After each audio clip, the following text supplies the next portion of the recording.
I did get some things I expected, like the playoff committee, of course. A lot of you said the NCAA, like, duh, that's always been a go-to there. TV networks, yes, the boogeymen.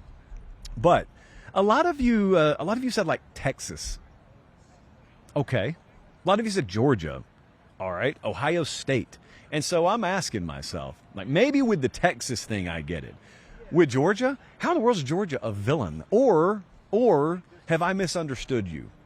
Or have we misunderstood each other? I mean, are we on different wavelengths here? Because when I think about a villain in college football, I think about someone who is fundamentally making the world worse. Someone winning every year is not making the world worse. Someone's got to win. If someone does it consistently because they're doing what they're supposed to do better than what you do and you do as consistently or whatever, I mean, that's just an indictment on your folks, not their folks. So that's not a villain to me.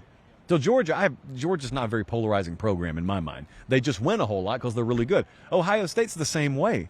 Ohio State just wins a whole lot because they're really good. I'm not sure there's villainous behavior unless you're watching me in Ann Arbor.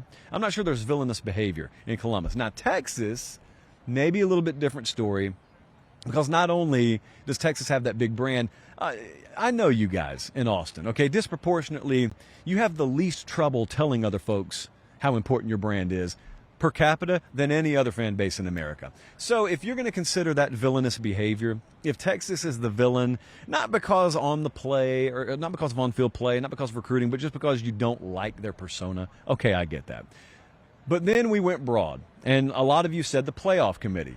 So this is where I wanted to go, because I think if I were an FSU fan, I would despise the playoff committee with every cell of my being. And in years past, like if I were, I don't know, any number of teams who think they've been screwed out of playoff spots, yeah, I get that. Here's where we are right now. Where we are right now is we've got an expanded playoff. So if you got screwed out of a spot in the past, there'll be room for you now. What I want to know is how they handle, as we talked about the other night, conference championship game losers. Notre Dame could be 11-1 this year. Very much could be 11-1, and they could go into the final weekend of the season, let's say ranked 6th in the country or 5th in the country.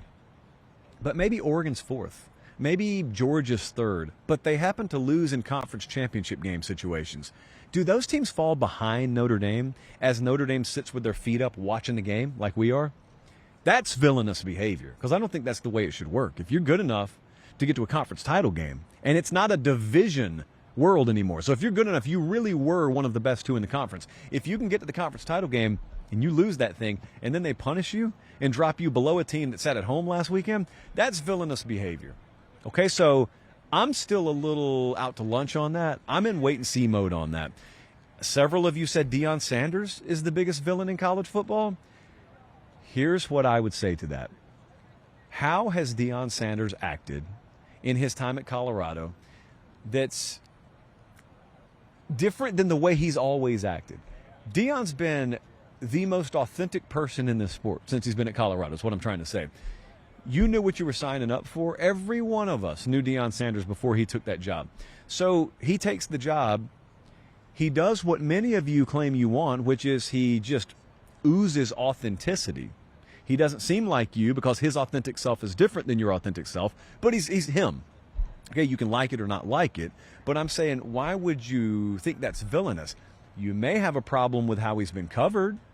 Maybe you've got a problem with the amount of headline space Deion Sanders takes up. Maybe you've got a problem with, them being on the way to a well sub 500 season, yet folks getting worked up 2 weeks into last year and saying, playoff contender, Pac-12 championship contender, but that's not him.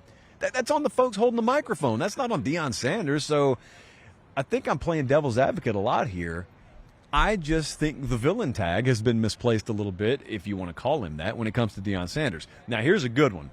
In fact, I'm going to save this one for last, because one got brought to my attention that I wasn't going to think about. I'm glad someone mentioned it. TV networks, though, there's something to be said there. There's something to be said, and I'm sitting on the set of a major TV network. So it's a broad strokes conversation.